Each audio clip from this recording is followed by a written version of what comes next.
Hey everybody, welcome back to Extra Time. I'm Greg alongside Shep and Jason. Act 2, Out of Africa. It's time for a very special announcement about the 2010 MLS schedule. The big news, 2 weeks off during the group stages of the World Cup.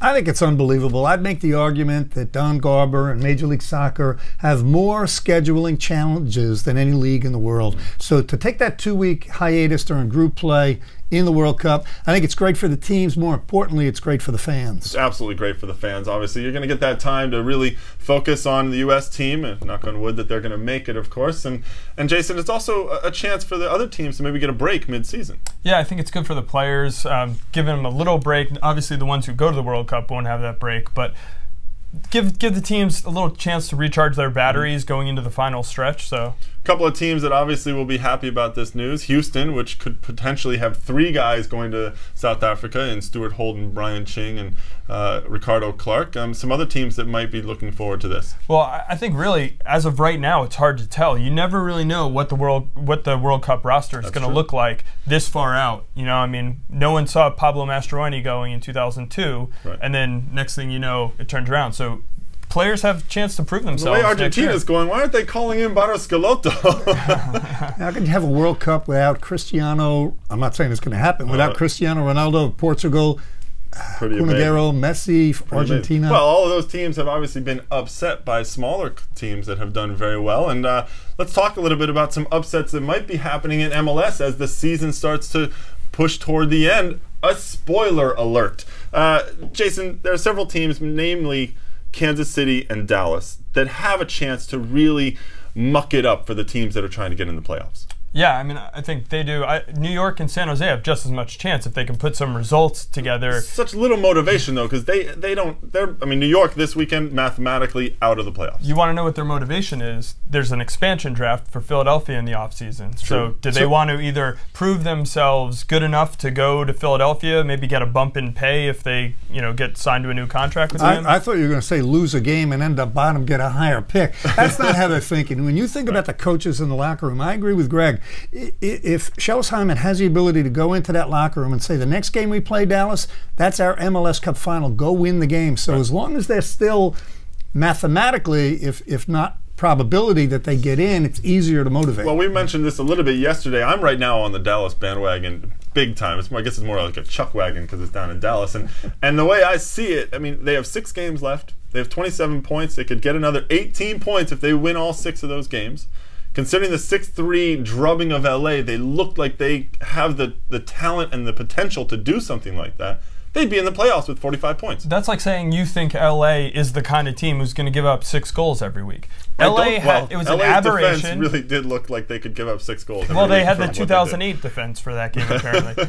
But that was an aberration. It wasn't something that's going to happen every week. I don't think Dallas is going to come out with that energy every week. You know, you'd like to say, yeah, they have a chance to make it, but it's unrealistic. They are 3 wins away from being in the last playoff spot right now. It's so much easier for Schellesheimer to go into that locker room and say, boys, we still have a shot to make the playoffs. Let's go out there and get another. The other side of the coin, I agree with that. And back to the Red Bull team, the season's gone, but they're playing the New England Revolution. Revolution need points, so can they be a spoiler in that game? That's a big rivalry. It's not manufactured, so do I think they can? And New York would love to knock New England off. You know that. Right. Yeah, I mean, I think there's a bunch of teams. I was looking at Dallas's schedule. They have home games against Salt Lake, New England, and Colorado. Those are big chances to play spoiler. If you can win those games at home, you're damaging the hopes for the New Englands and the Real Salt Lakes who are on that playoff. Right. If you're a coach in Major League Soccer and your team's on the bubble, you're still better off playing a team that's already out.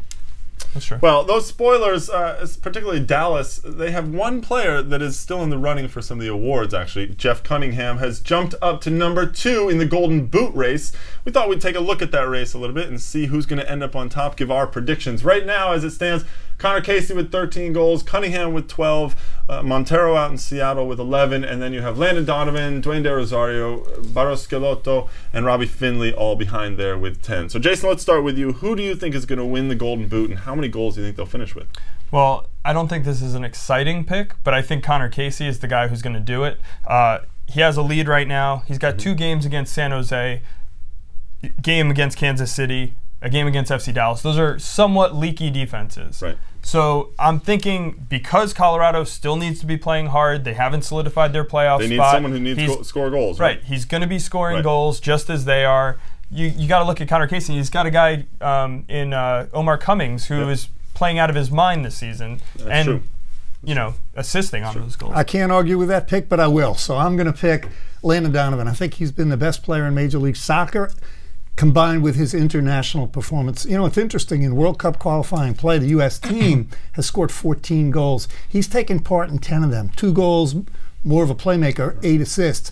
The opposite with the Galaxy. They need him to score goals. He's got 11. He's their PK taker. So I say he finishes with 16 goals. This is Shep's statistical analysis. For the first time all year, Shep's throwing statistics out. It's like the music awards. Don't interrupt me. So this is Landon Donovan. He's going to get another 5 goals, 2 from the PK spot, end up with 16. And he gets lucky that actually LA has a break during the next international break. They don't play when the U.S. is playing their last 2 World Cup qualifiers. Well, my pick for Golden Boot is Freddie Montero. I think he's going to score 6 more goals in the last 5 games. I mean, he's a streaky 6. I'm going out there on a limb. Someone's got to take a risk around here. Does he get Seattle into the playoffs? I think if he scores 6 goals in 5 games, yes, he automatically gets them into the playoffs because that's a lot of goals. He is a streaky player. He's a streaky scorer, and I think Seattle, just like you're talking about with Colorado, Seattle is playing for something. They're going to be out there with the intensity every single game, and they have to get it done if they're going to make it into the playoffs. So I'm going to say he's going to score 6 more goals and finish with 17 on the season. Siggy Schmidt is happy with you. Good. Oh, I'm sure he is. Well, that's it for Act 2, but in Act 3, we'll be talking about Seattle because they're part of the Impact Game of the Week. And also, don't forget the Extra Time Guest Reporter Contest that we announced yesterday where you could win a trip to MLS Cup and join us on the air for our pregame show.